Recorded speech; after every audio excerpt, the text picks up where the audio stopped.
오늘 은혜 받으실 하나님 말씀은 고린도전서 15장 1절에서 11절까지 말씀입니다. 고린도전서 15장 1절에서 11절까지의 말씀을 다 같이 봉독하시겠습니다. 형제들아, 내가 너희에게 전한 복음을 너희에게 알게 하노니 이는 너희가 받은 것이요 또 그 가운데 선 것이라. 너희가 만일 내가 전한 그 말을 굳게 지키고 헛되이 믿지 아니하였으면 그로 말미암아 구원을 받으리라. 내가 받은 것을 먼저 너희에게 전하였노니 이는 성경대로 그리스도께서 우리 죄를 위하여 죽으시고 장사 지낸 바 되셨다가 성경대로 사흘 만에 다시 살아나사 게바에게 보이시고 후에 12 제자에게와 그 후에 500여 형제에게 일시에 보이셨나니 그 중에 지금까지 대다수는 살아있고 어떤 사람은 잠들었으며 그 후에 야고보에게 보이셨으며 그 후에 모든 사도에게와 맨 나중에 만삭되지 못하여 난 자 같은 내게도 보이셨느니라. 나는 사도 중에 가장 작은 자라. 나는 하나님의 교회를 박해하였으므로 사도라 칭함받기를 감당하지 못할 자니라. 그러나 내가 나된 것은 하나님의 은혜로 된 것이니 내게 주신 그의 은혜가 헛되지 아니하여 내가 모든 사도보다 더 많이 수고하였으나 내가 한 것이 아니요 오직 나와 함께 하신 하나님의 은혜로라. 그러므로 나나 그들이나 이같이 전파하매 너희도 이같이 믿었느니라. 아멘. 할렐루야. 너무나 반갑습니다. 호주는 참 요즘에 참 어려운 일들도 좀 있습니다. 기도하고 있습니다. 호주는 기도해야 되는 나라입니다. 여러 가지 면에서요. 얼마 전에 동성애를 합법화했고요.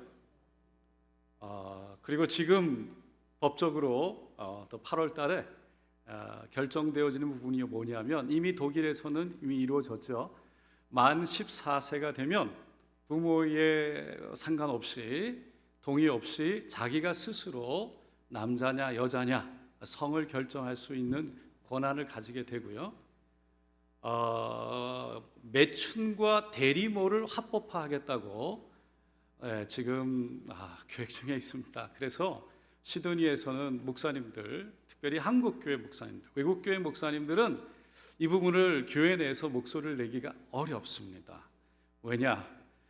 분명히 교회는 나오는데 성도님들 가운데 예수를 믿지만 여전히 그 의견에 대해서는 말을 할 수가 없고 성도들이 서로가 나뉘기 때문이죠.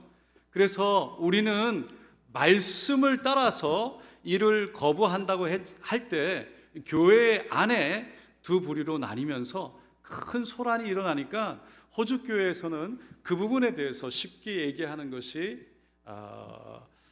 참 어렵습니다.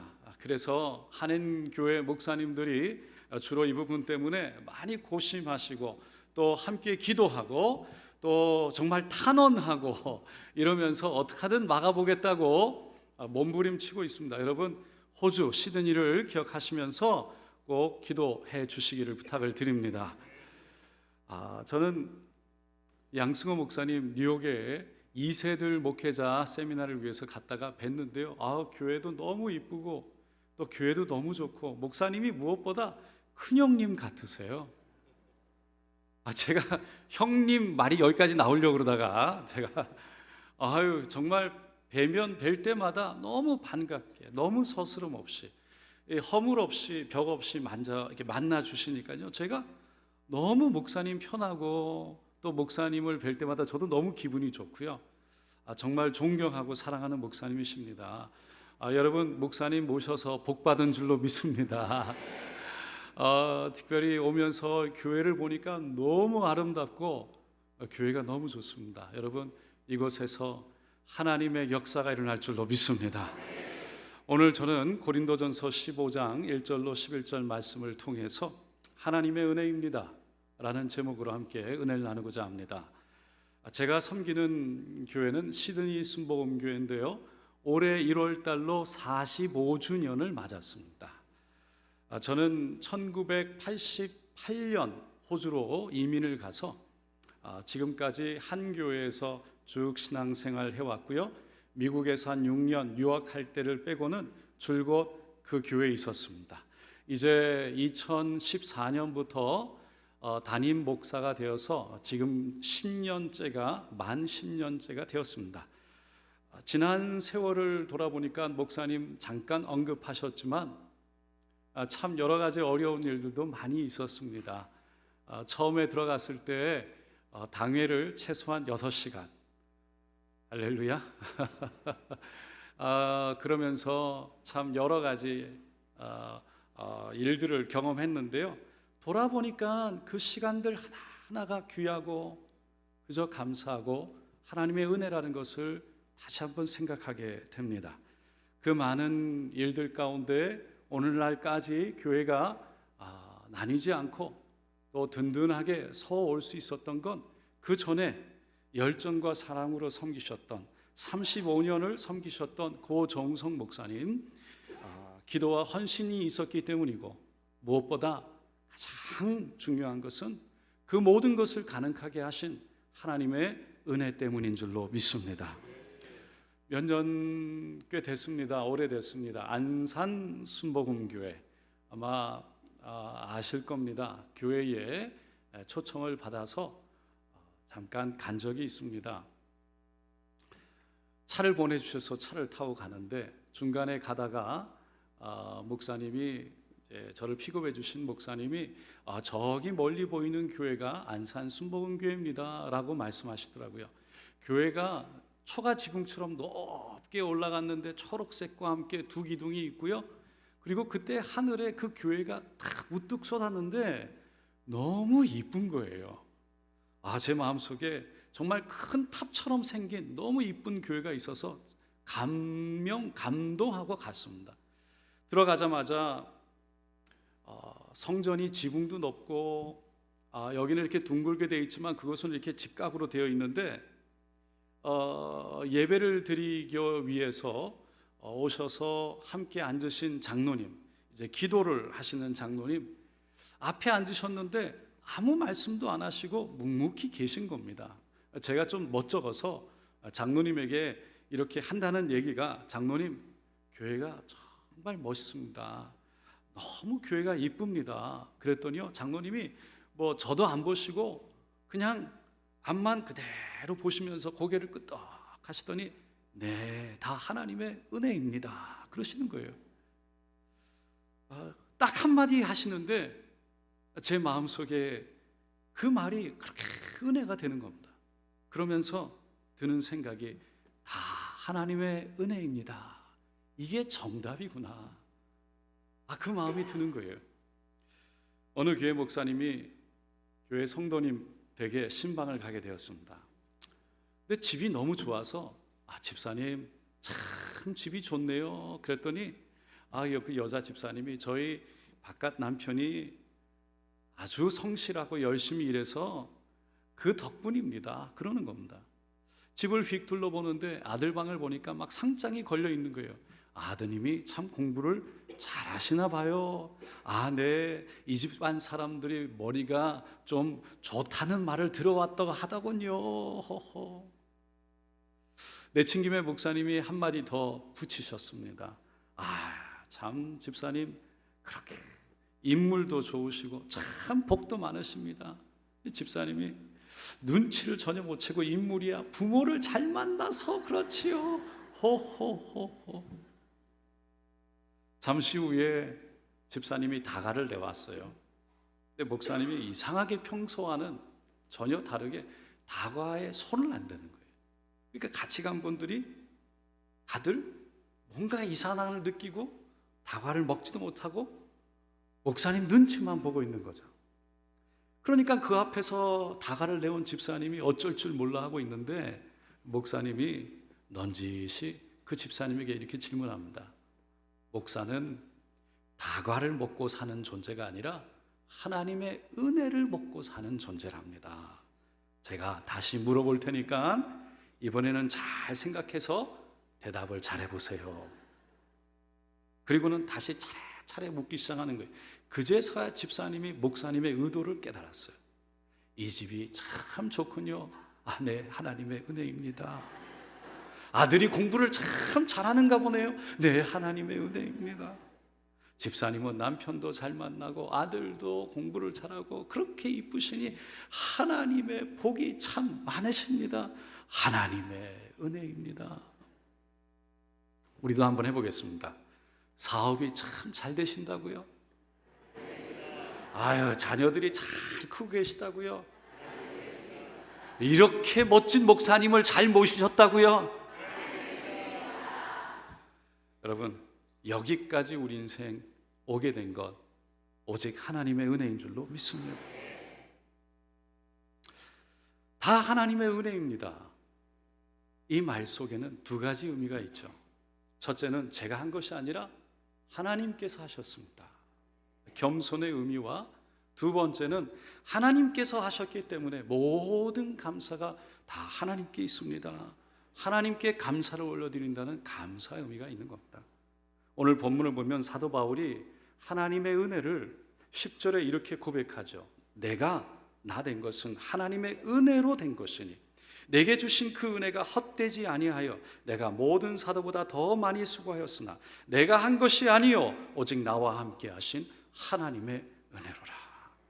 나의 나됨은 오직 하나님의 은혜라는 사도 바울 말 속에 바로 제가 말씀드렸던 두 가지 의미, 바로 겸손과 감사를 발견할 수 있는 겁니다. 사실 사도 바울은 세상적으로 보았을 때 자랑할 것이 아주 많은 사람이었죠. 그는 첫째로 높은 학력을 가졌던 사람이었어요. 당시 히브리 민족에게 최고의 존경을 받았던 가말리엘 선생님 밑에서 공부를 했던 사람입니다. 그리고 베냐민 지파의 혈통을 가졌던 사람이었어요. 베냐민 지파라는 것은 야곱의 12아들 중에서 가장 사랑을 많이 받았던 지파였죠. 세 번째로 로마 시민권자였어요. 로마는 그 당시에 가장 강대국이었죠. 최고의 나라였어요. 모든 길은 로마로 통한다라고 말하는 그 말이 나올 정도로 로마 시민권을 가졌다라면 이 사람은 다 가진 거였어요. 네 번째로 그는 율법에 능통한 자였죠. 흠잡을 데가 없었어요. 한마디로 그 당시에 최고로 잘난 사람이었고요, 최고로 잘 나가는 사람이었던 거예요. 그럼에도 불구하고 그는 하나님 앞에서 자신을 낮춰서 그 고백을 하나님 앞에 드렸던 거예요. 8절과 9절 말씀에 보니까 이렇게 말하죠. 맨 나중에 만삭되지 못하여 난 자 같은 내게도 보이셨느니라. 나는 사도 중에 가장 작은 자라. 나는 하나님의 교회를 박해하였으므로 사도라 칭함 받기를 감당하지 못할 자. 자기는 만삭되기 전에도 되기 전에 태어났던 너무나 부족한 온전하지 못한 사람이라는 거예요. 그렇게 온전하지 못한 자에게 예수님이 찾아오셨다는 거예요. 그리고 자기를 구원하여 주셨다는 거예요. 자기를 불러주셨다는 거예요. 오늘 본문 1절 2절에 보니까 사도 바울이 이렇게 말하죠. 형제들아, 우리 다 같이 읽어보겠습니다. 형제들아, 내가 너희에게 전한 복음을 너희에게 알게 하노니 이는 너희가 받은 것이요 또 그 가운데 선 것이라. 너희가 만일 내가 전한 그 말을 굳게 지키고 헛되어 믿지 아니하였으면 그로 말미암아 구원을 받으리라. 사도 바울은 고린도 교회에 전한 복음을 받아들이고 믿기만 하면 구원을 받게 될 것이다 라고 말하고 있죠. 그러면서 그 복음에 대해서 3절과 4절에 이렇게 설명해요. 내가 받은 것을 먼저 너에게 전하였노니 이는 성경대로 그리스도께서 우리 죄를 위하여 죽으시고 장사 지난 바 되셨다가 성경대로 사흘 만에 다시 살아나사. 성경대로 예수님은 고린도 교회에 전한 그 복음은 십자가에 죽으셨다가 장사된 지 사흘 만에 다시 살아나신 우리의 왕 되신 구주 되신 바로 예수가 우리의 복음이라고 외친 것입니다. 그리고 살아나신 예수님께서 게바 베드로와 다른 제자들에게 나타나셨을 뿐만 아니라 자기에게도 나타나셨다고 그 다음 5절로 8절에 증거했습니다. 그리고 그가 이렇게 고백합니다. 그 후에 야고보에게 보이셨고 그 후에 모든 사도에게 맨 나중에 만삭되지 못하여 난 자 같은 나에게도 보이셨느니라. 여러분, 사도 바울이 사울이었을 때 그는 어떤 사람이었습니까? 교회를 핍박했습니다. 초대교회 집사 중에 한 사람이었던 스데반을 돌로 쳐서 죽일 것을 종용했어요. 선동했어요. 사람들의 옷을 맡았어요. 그야말로 교회를 핍박했던, 구원받을 수 없었던, 그런 자격이 없었던 사람이었던 거죠. 사도라 부름받을 만한 자격이 없었던 사람이라는 거예요. 그럼에도 불구하고 하나님은 오직 그 은혜로 말미암아 자신에게 찾아오셨고, 자신에게 보여주셨고, 자신을 불러주셨고, 자신을 구원하여 주셨다는 거예요. 그래서 내가 나된 것은 오직 하나님의 은혜라는 것이죠. 여러분, 사실 우리가 따져보면 사도 바울과 같은 사람 아닙니까? 우리도 돌아보면 언제 우리가 예수를 알았습니까? 예수 믿기 전에는 그렇게 핍박하고, 그렇게 예수를 우습게 생각하고, 교회를 우습게 생각했던 우리들이 어느 날 하나님의 은혜로 나도 모르게 예수의 복음이 들어오고, 예수가 믿어지게 되고, 예수가 주님이라 고백되어지게 되고, 오늘 이 시간, 이 금요일 철야 예배 시간까지 발걸음을 옮겨서 하나님을 소망하고 의지하게 된 줄로 믿습니다. 화가고 소설가이 그리고 시인이었던 유명한 칼렐 지브란이라는 사람이 쓴 거울 속에서 나온 사나이라는 글에 보면 이런 이야기가 나와요. 하루는 한 왕이 거울을 보는데 그 거울에서 왕의 모습을 한 사나이가 튀어나옵니다. 그리고는 왕에게 어떻게 해서 당신이 왕이 되었느냐라고 질문을 하죠. 그때 왕이 그 사나이에게 남보다 지혜가 있어서 왕이 됐소 라고 합니다. 하지만 그 거울에서 튀어나온 사람이요, 세상엔 당신보다 지혜로운 사람은 얼마든지 있습니다. 왕이 깜짝 놀라면서 어떻게 할 줄 모르면서 내가 남보다 능력이 있어서 왕이 되었소 라고 외치죠. 그런데 세상에는 당신보다 능력 있는 사람이 얼마든지 있습니다. 남보다 내가 통치력이 있어서 왕이 되었소 라고 어쩔 줄 몰라 하며 당황하며 얘기를 했을 때 그 거울에서 튀어나온 사나이가 세상에는 당신보다 통솔력 있는 사람은 얼마든지 있습니다. 이런 식으로 대화가 이어지다가 결국에는 왕이 이렇게 고백하게 되죠. 제가 잘나서가 아니라 그저 하늘의 은총으로 왕이 되었습니다. 제가 이 하나님의 은혜에 대해서 묵상을 하다가 에스라서를 읽게 되었습니다. 그런데 에스라서에 보면 7장에 에스라가 바벨론의 포로로 끌려갔던 이스라엘 백성들과 함께 두 번째 2차로 이스라엘로 예루살렘으로 돌아오는 내용이 기록되어 있습니다. 그리고 에스라 7장 11절에 보면 야훼의 계명의 말씀과 이스라엘에게 주신 율례 확자요 학자 겸 제사장인 에스라에게 아닥사스다 왕이 내린 조서의 초본은 아래와 같으니라. 그러니까 에스라가 아닥사스다 왕에게 포로로 잡혀왔던 그 이스라엘 사람들, 거기에 살고 있던 이스라엘 사람들과 이제는 예루살렘으로 돌아가겠다라고 하니까 그 아닥사스다 왕이 에스라에게 명령서를 하나 써줬다는 거예요. 거기에는 초본은 이런 글이 적혀 있었다는 거죠. 첫째로 13절에 에스라와 함께 예루살렘으로 돌아가고 싶은 사람은 다 가도 좋다 허락한 거예요.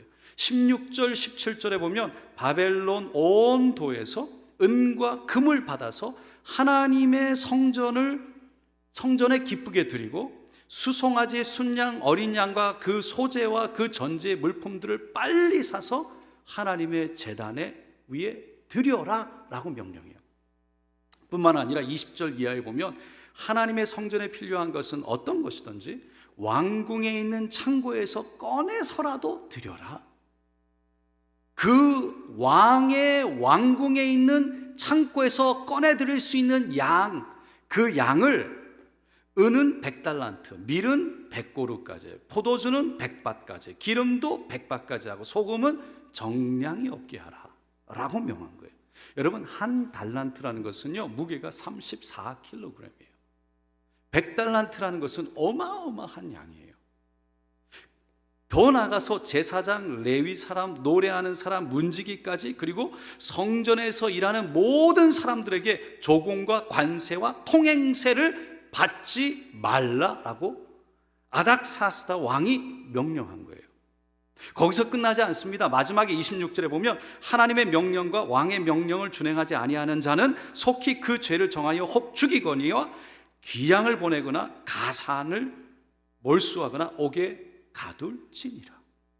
여러분, 에스라를 방해하는 사람은 죽이거나 귀양 보내거나 재산을 모두 압수하거나 옥에 가두라고 명령한 겁니다. 여러분, 이게 엄청난 일이에요. 한낱 포로로 잡혀왔던 이스라엘 백성들, 그 후손들이 이제 시간이 지나서 70년 만에 돌아가겠다고, 자기 나라로 돌아가겠다고 그러는데 그냥 돌아가게 하지 말라는 거예요. 돈을 줘서 보내라는 거예요. 그것만 아니라 그들이 섬기는 신 하나님, 그 하나님을 위한 성전을 꾸미는 모든 필요한 것들을 사람들에게 받을 뿐만 아니라 왕궁의 창고를 열어서라도 꺼내주라는 거예요. 그들을 방해하는 자는 가차없이 쳐서 엄벌에 처할 것을 명한 거죠. 여러분, 이거는 대단한 일이 아닐 수가 없어요. 그런데 이렇게 아닥사스다 왕의 전폭적인 지지를 받아서 예루살렘에 돌아왔던 에스라가 27절 28절에 이렇게 고백해요. 우리 조상의 하나님 야훼를 송축할지로다. 우리 한번 다시 27절 28절 다 같이 읽어보겠습니다. 우리 조상들의 하나님 야훼를 송축할지로다. 그가 왕의 마음에 예루살렘 야훼의 성전을 아름답게 할 뜻을 두시고 또 나로 왕과 그의 보좌관들 앞과 왕의 권세 있는 모든 방백의 앞에서 은혜를 얻게 하셨도다. 한마디로 누가 하셨다고요? 하나님이 하셨습니다. 그 고백이에요. 하나님이 왕의 마음을 움직이셔서 성전 세울 수 있는 마음 허락하셨고, 모든 방백과 백성들을 다스리고 치리하는 사람들의 앞에서 큰 은혜를 받아 우리가 통행료도 내지 아니하고 어려움 없이 그 모든 것을 들고 올 수 있었다라는 거예요. 여러분, 한번 생각해 보세요. 한 나라의 왕으로부터 이 정도 신임과 축복을 받아서 온다는 것이 과연 쉬운 일이었을까요?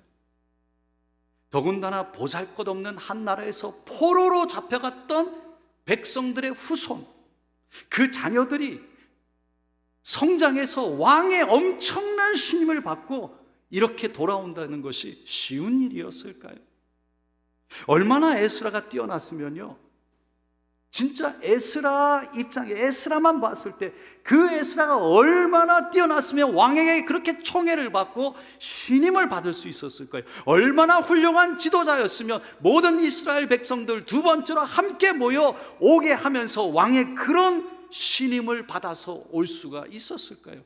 에스라가 그렇게 신임을 받을 수 있을 정도로 바벨론에서 신임을 받았고, 그렇게 인정을 받았고, 그렇게 높임을 받을 정도로 훌륭했고 뛰어났다는 거죠. 그래서 왕이 직접 전적으로 믿어주었고 도와주었다라는 거예요. 에스라는 그래서 그렇게 은혜를 입을 수 있었다는 것 자신도 알고 있었어요. 하지만 자신의 능력이나 자신의 힘이나 자신의 지혜를 얘기하지 않았어요. 그 모든 일들 가운데 예루살렘으로 돌아와 예배를 드리고 하나님 앞에 그 예배 가운데 송축 올려드리면서 오직 한 말은 하나님이 하셨습니다. 오직 하나님의 은혜입니다. 이것을 겸손으로 고백드린 거예요. 여러분, 우리는 무슨 일이 잘 되면 우리도 모르게 내가 했습니다, 내가 말해서 됐습니다, 내가 했기 때문에 내가 이렇게 해서 이게 이렇게 잘 된 겁니다 라고 말하고 싶어지고, 그리고 우리도 모르게 그렇게 말이 튀어나오죠.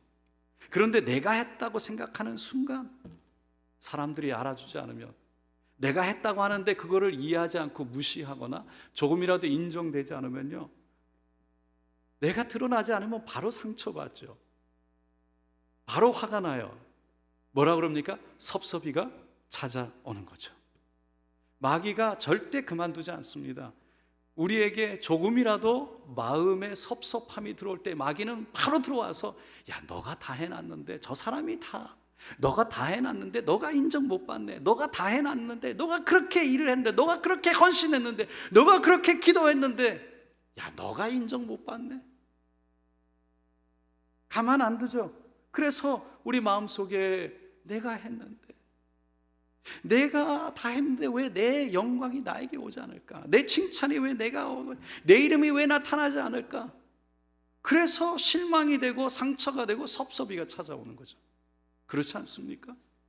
여러분, 사람인데 사실 가만히 생각해 보면 내가 헌신하고 내가 물질 들이고 내가 시간 들여서 그렇게 섬겼던 모든 일을 잘 됐을 때, 그런데 내가 인정받지 못하고 내 이름이 드러나지 못하고 내가 칭찬받지 못하면 사람인데 섭섭한 마음이 드는 건 당연한 거죠. 누가 섭섭한 마음이 안 든다고 말할 수 있겠습니까? 당연한 거예요.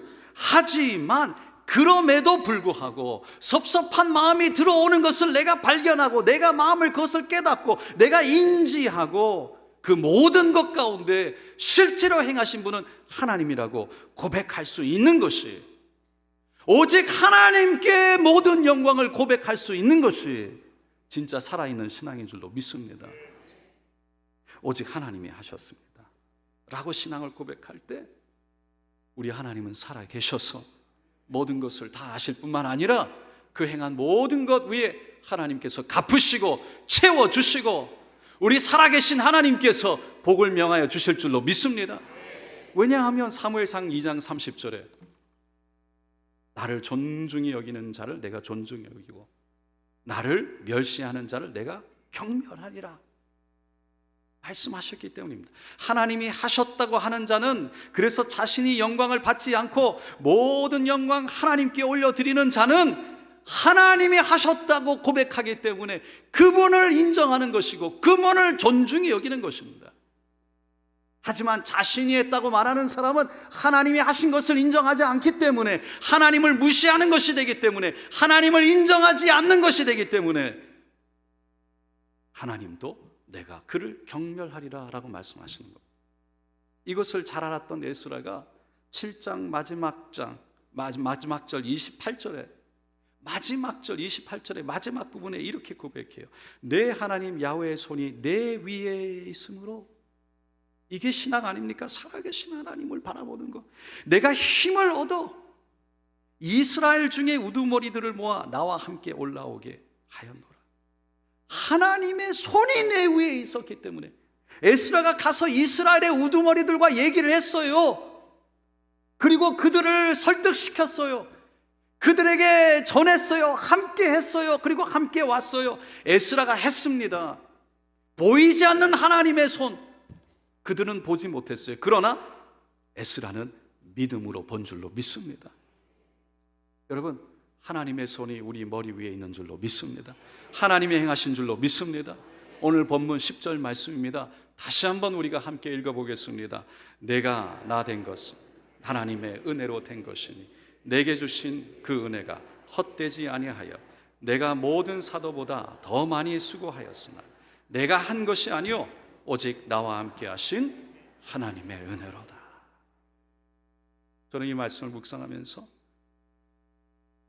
하나님의 은혜를 입은 사람은, 하나님의 은혜를 깊이 깨닫고 경험한 사람은 겸손해질 수밖에 없구나 깨달아지는 거죠. 아니, 겸손이 그 열매로, 그 결과로, 그 증거로 나타날 수밖에 없겠구나. 천재 작곡가였던 하이든, 잘 압니다. 그는 오랜 시간에 걸쳐서 심혈을 기울여 천지창조라는 곡을 작곡했어요. 그리고 그 곡을 연주하는 일에 아주 바빴죠. 그런데 연주회를 얼마 남겨놓지 않고 너무 바쁘게 돌아다니다가 병에 걸린 거죠. 지휘를 할 수 없을 만큼, 자신이 작곡을 했는데 그 곡을 지휘할 수 없을 만큼 몸이 안 좋은 거예요. 그러자 다른 지휘자를 세우게 됩니다. 하이든은 연주장에서 그저 한켠에서 조용히 앉아 지켜봐야만 했어요. 장엄한 연주, 그 선율, 아름다운 선율 가운데 수많은 관중들이요, 그 곡이 끝났을 때 감동으로 일어나서 박수를 환호를 하며 치기 시작하는 거죠. 그때 지휘자가 일어나면 사람들을 진정시켜요. 그러면서 손가락을 가리키면서 저기 저 하이든 선생님이 이 곡을 작곡하셨습니다. 저분이 바로 이 귀한 곡을 작곡하신 분입니다. 그러니까 사람들이 거기에다가 박수를 막 보내는 거죠. 근데 하이든 일어나가지고 공손히 절을 하면서 사람들을 진정시키고 이렇게 얘기해요. 아닙니다. 이것은 하나님께서 내게 이 곡을 작곡할 수 있도록 은혜를 주신 것입니다. 하나님께 모든 영광과 감사를 올려드립니다. 사랑하는 성도 여러분, 모든 것은 하나님이 하셨다는 것을 알 때 우리는 겸손해질 수밖에 없는 줄로 믿습니다.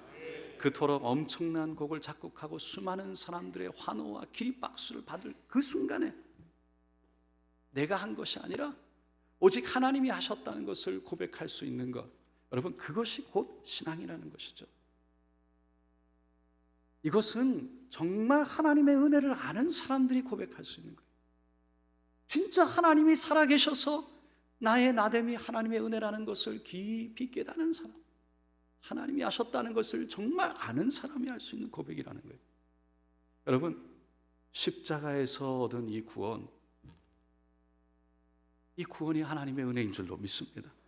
그 십자가의 은혜가 깨달아진 사람은요, 내가 이렇게 부족한데 돌아서면 넘어지고 돌아서면 넘어지는 이 죄 많은 내 영혼을 여전히 하나님은 사랑하셔서 2000년 전에 십자가에서 그 사랑을 확증하여 보여주셨고, 지금도 여전히 우리를 향해 손을 벌리시고 주님 앞에 주여 나오기만 하면 나를 끌어안아 주셔서 내 눈에서 눈물을 닦아주시고 내 마음을 만져주시면서 위로하고 격려해 주시는 주님, 내 죄가 주홍같이 진홍같이 붉을지라도 그 십자가에 보일러 내 죄를 씻어주시는 그 하나님의 은혜, 그 은혜를 경험한 사람은 이 세상에 유혹이 와도, 그리고 넘어져도, 그리고 다시 일어나도 그 모든 상황 속에서 오직 하나님의 은혜를 노래할 수밖에 없는 줄로 믿습니다.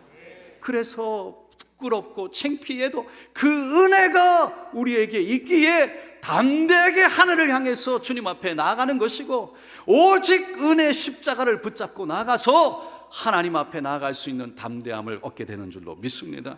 자격 없는 우리들이 십자가 사랑으로 하나님 구원을 경험하게 되었고 하나님의 자녀가 된 줄로 믿습니다. 여러분, 은혜는 말씀 앞에서 내가 죄인인 것을 깨닫는 것이 은혜입니다. 내 모습을 바라보는 것이 은혜입니다. 내 모습이 드러나는 것이 은혜입니다. 그래서 사도 바울도 예수님을 만나고 30년이라는 세월을 지나서 순교하기까지 바로 직전에 그 인생의 은혜인 것을 고백하며 내가 죄인 중에 죄수라고 디모데전서 1장 15절에 고백했던 거죠. 우리가 잘 부르는 새 찬송가 310장, 하나님의 은혜로, 이 찬양은 19세기 말 위대한 전도자 무디와 함께 집회를 하면서 찬양을 했던 다니엘 웹스터 위틀이라는 분이 그 은혜를 경험하고 썼던 곡이죠. 하나님의 은혜로 이 쓸데없는 자 왜 구속하여 주는지 난 알 수 없도다. 왜 내게 굳센 믿음과 또 복음 주셔서 내 마음이 항상 편한지 난 알 수 없도다. 왜 내게 성령 주셔서 내 마음을 감동해 주 예수 믿게 하는지 난 알 수 없도다. 주 언제 강림하실지 혹 밤에 혹 낮에 또 주님 만날 그것도 난 알 수 없도다. 내가 믿고 또 의지함은 내 모든 형편 아시는 주님 늘 보호해 주실 것을 나는 확실히 아네. 내가 믿고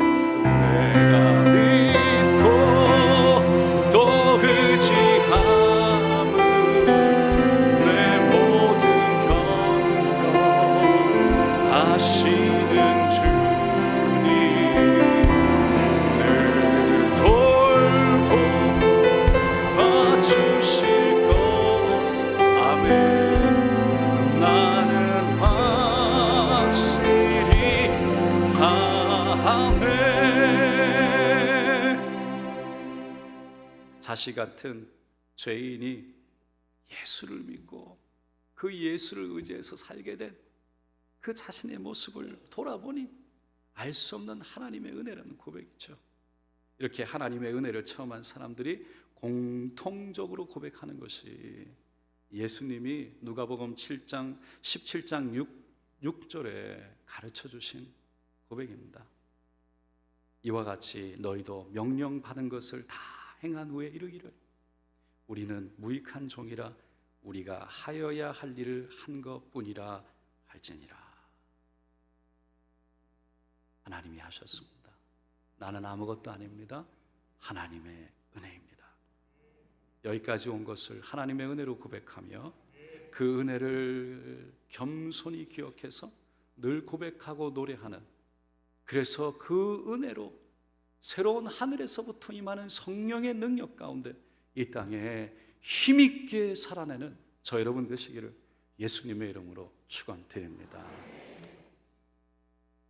네, 기도하기 전에 나를 지으시니가 하나님, 나를 부르시니가 하나님, 나를 보내시니도 하나님, 나의 나 된 것은 하나님의 은혜라.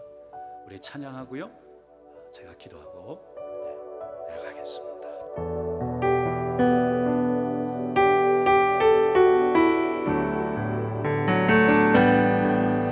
나를 지으신 이가 하나님,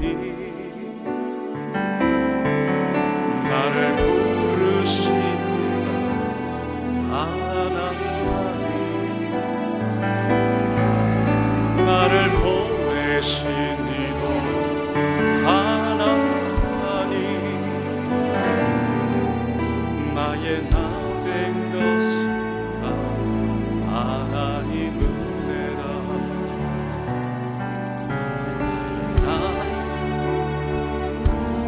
나가도록 나의 마지막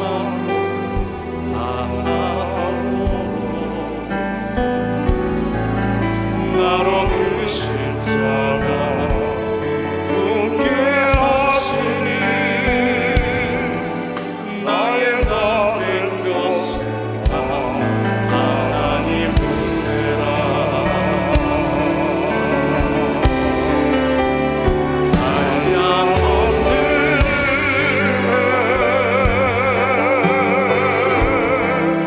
가을 길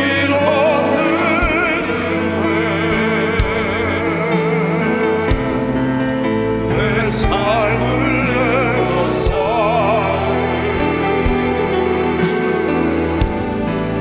하나님의 은혜,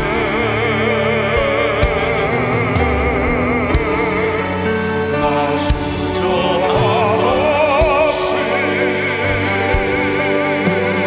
그 땅을 밟은 나를 붙드시는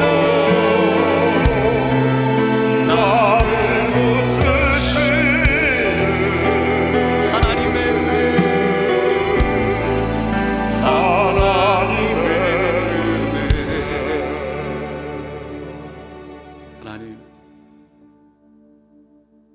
하나님의 은혜를 고백합니다. 정말 힘들고 어려웠을 때, 주저앉아 눈물밖에 나오지 않았을 때,